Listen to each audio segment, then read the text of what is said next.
हम लोगों ने सेना की तैयारी करने वाले अभ्यर्थियों के समर्थन में महागठबंधन के सभी दलों ने इसका समर्थन किया और हम लोगों ने तय किया कि हम उन अभ्यर्थियों के साथ उनके समर्थन में सड़कों पर खड़ा होंगे। 3 दिनों से विद्यार्थी सड़कों पे है। पुलिस को और इस व्यवस्था को ये बात नहीं मालूम है कि बिहार के नौजवान कभी भी जेलों में जाने और लाठियां खाने से डरे नहीं हैं, वो अपने आंदोलनों से पीछे नहीं हटे हैं। शायद इनको हमारा इतिहास नहीं मालूम। किसी से डरने की जरूरत नहीं है। हमारी पूरी ताकत आंदोलनरत नौजवानों के साथ है। आज के आंदोलन में सरकार और प्रशासन से बिना डरे हुए जितने लोग शामिल हुए हैं उनको मैं धन्यवाद देता हूं।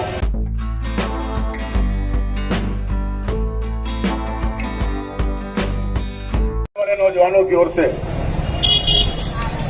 बिहार बंद करने का अपील किया गया था, घोषणा किया गया था। हम लोगों ने सेना की तैयारी करने वाले अभ्यर्थियों के समर्थन में महागठबंधन के सभी दलों ने इसका समर्थन किया और हम लोगों ने तय किया कि हम उन अभ्यर्थियों के साथ उनके समर्थन में सड़कों पर खड़ा होंगे। आप जितने लोग आज हमारे साथ शामिल हैं, मैं आप सभी का स्वागत करता हूं, आपका अभिनंदन करता हूं। दोस्तों, पिछले 3 दिनों से यह आंदोलन चल रहा है। 3 दिनों से विद्यार्थी सड़कों पे है, रेल की पटरियों पर, सड़कों पर अपने सवाल को उठा रहे हैं। लेकिन मैं देख रहा हूं कि कल रात से भारत की जो पुलिस है वो बहुत सक्रिय हो चुकी है। वो जाकर के तमाम रेल लाइनों की निगरानी कर रहे हैं और हमने देखा कि कल एसपी, डीएम और सभी पदाधिकारियों की गाड़ियां शहरों में घूम रही थी और वो जो आवाज चलाती हुई जिससे कि आम आदमी डर जाए, वो नौजवानों को डरा रही थी कि कल से कोई सड़क पर उतरेगा तो उसको जेल में डाल दिया जाएगा, कल से कोई सड़क पर उतरेगा तो उसके ऊपर एफआईआर कर दिया जाएगा। शायद इस पुलिस को और इस व्यवस्था को ये बात नहीं मालूम है कि बिहार के नौजवान कभी भी जेलों में जाने और लाठियां खाने से डरे नहीं हैं, वो अपने आंदोलनों से पीछे नहीं हटे हैं। शायद इनको हमारा इतिहास नहीं मालूम है और इसलिए भी आज सड़क पे हमारे उतरने का सबसे बड़ा मतलब यह है कि आंदोलनरत नौजवानों में जो प्रशासन ने खौफ पैदा किया है, आज मैं सड़क पर उतर कर कह रहा हूं कि किसी से डरने की जरूरत नहीं है। हमारी पूरी ताकत आंदोलनरत नौजवानों के साथ है और अगर किसी नौजवान को कुछ हुआ तो हम नरेंद्र मोदी की सरकार देश में नहीं चलने देंगे। हम इस बात को कहने के लिए आपके बीच में आए। किसी से डरने की जरूरत नहीं। मीडिया में, चैनल्स में चलाए जा रहे हैं कि छात्र जो है उग्रवादी हो गया है, छात्र जो है आतंकवादी हो गया है, छात्र जो है हमले कर रहे हैं। हमने कहा कि कौन है जिम्मेदार, कौन है वो जिसने छात्रों को रेल के पटरियों पर खड़ा कर दिया?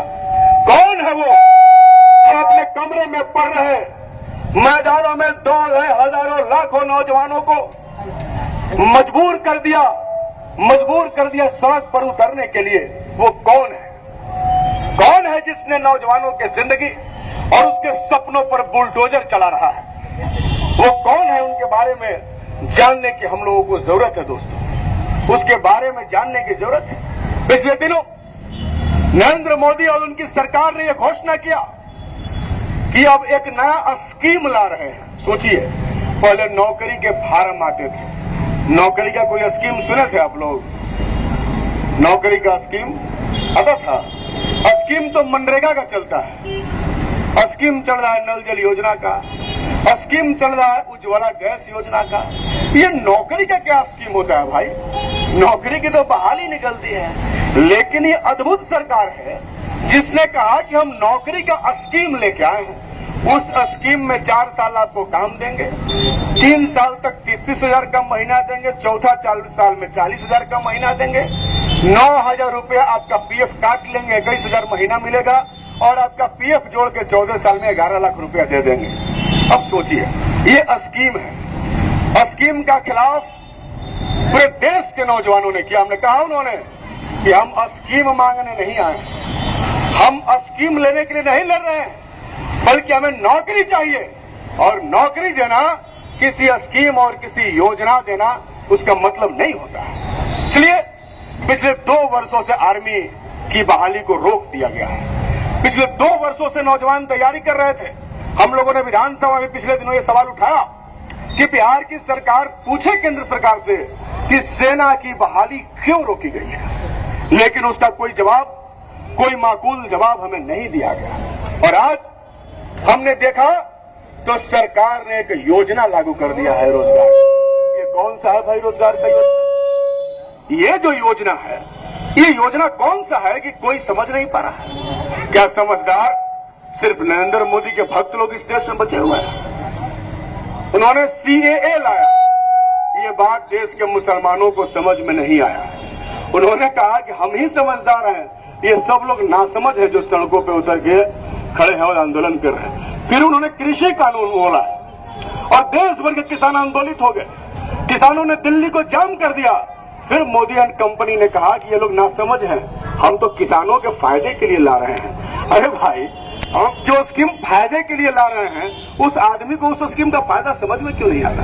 फिर अग्निपथ लाए हैं। यहाँ के सांसद है माननीय अश्विनी कुमार चौबे जी, हमने देखा कि उनका वीडियो चल रहा है और वो वीडियो में अग्निपथ का फायदा पहुंचा रहे हैं, सुना रहे हैं, लेकिन उनका फायदा सुनने वाला इस बक्सर में कोई नहीं है। सब बक्सर डुमरांव में लोग आंदोलन कर रहे हैं। आज भी धरौली में आंदोलन हुआ, रेलवे ट्रैक पर नौजवान उतरे थे, एक नौजवान को गिरफ्तार कर लिया गया। यहाँ से भी 4-5 नौजवानों की गिरफ्तारी हुई है और भी नौजवानों को गिरफ्तार किया गया। तो बाबा जो वीडियो में बोल रहे थे, उस वीडियो का कमेंट में पढ़ रहा था, उसमें यहीं के लोगों ने और कई तो भाजपा समर्थक लोगों ने उनसे कहा कि बाबा जी आप वीडियो में क्यों बोल रहे हैं? अगर आपको बहुत अच्छा स्कीम लग रहा है तो आप आ जाइए बक्सर में, आकर के हम लोग को समझा दीजिए। लेकिन कोई भाजपा का नेता जनता को यह स्कीम समझाने के लिए तैयार नहीं है। वो सड़क पे नहीं आ रहा है, क्योंकि उसे मालूम है कि यह जो योजना है वो नौजवानों के जिंदगी को बर्बाद करने वाली योजना है। कोई नौकरी नहीं बची है। समझिए, पिछले दिनों से हम लोग तो लंबे समय से कहते आ रहे हैं कि भारतीय जनता पार्टी के पास जो मॉडल है, जो मोदी जी कह के आए थे 2014 में कि गुजरात मॉडल हम बनाएंगे, हमने तो शुरू से कहा कि इनका मॉडल सांप्रदायिक उन्माद का मॉडल है। इनका मॉडल मंदिर मस्जिद के नाम पे नौजवानों को लड़ाने का मॉडल है। इनका मॉडल गरीबों के घरों पर बुलडोजर चलाने का मॉडल है। इनका मॉडल जो है दंगा कराने का मॉडल है। हमने कहा था, इसके बावजूद लोगों ने भरोसा किया।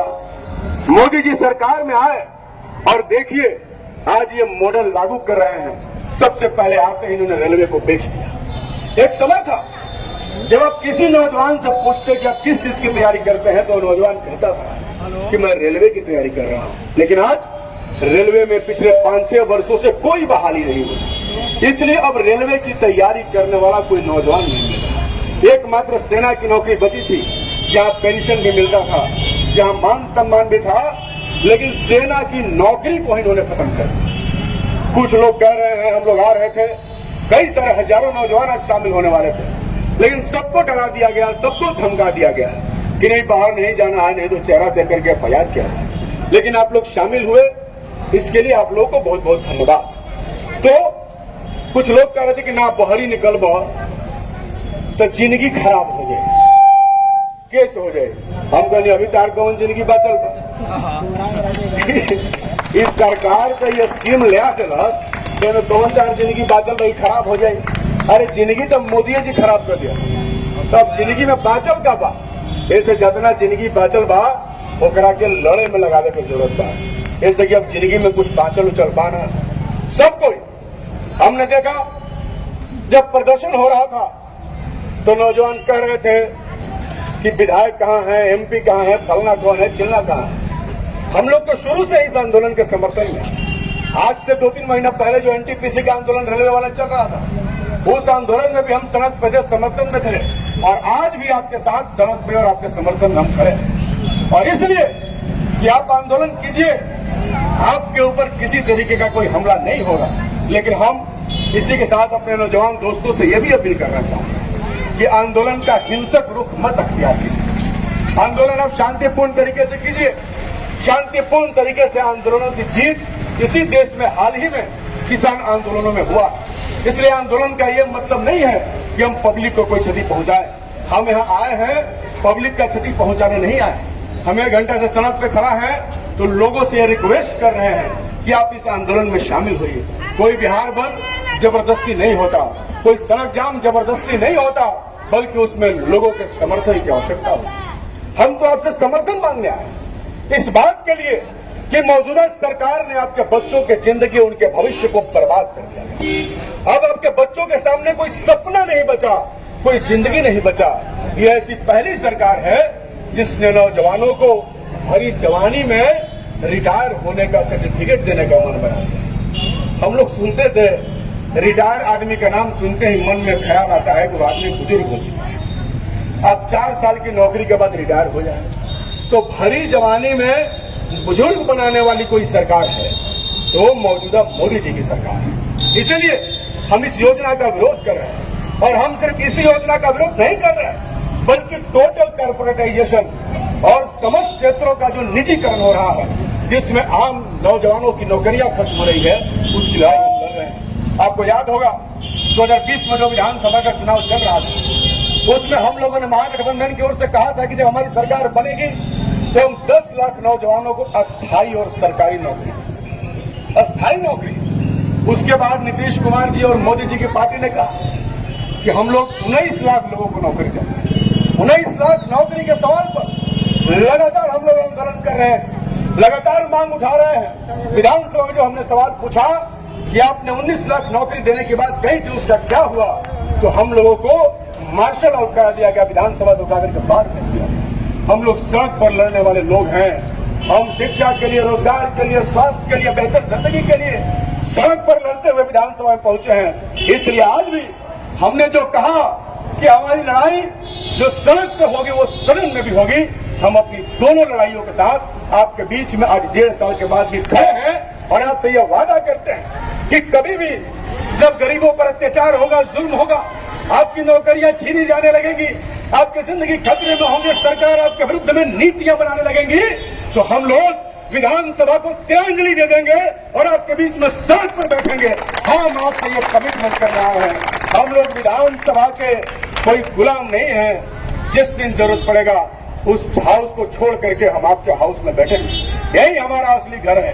रोड और सड़क जिसने वहां पर पहुंचाया है, इसलिए कि वहां बोलना है, लड़ना है। फिर 24 तारीख से विधानसभा शुरू है, ठीक आज से 5-6 दिन बाद। और उस दिन भी जब सवाल उठेगा तो विधानसभा में मजबूती के साथ महागठबंधन आपके सवालों के साथ खड़ा होगा, आपके सवाल को उठाएगा। हम नौजवानों को आश्वस्त करना चाहते हैं कि डरना नहीं है, लड़ना है, लेकिन तरीके से लड़ना है। हिंसा का रास्ता अख्तियार नहीं करना है। हम आपकी लड़ाई के साथ है।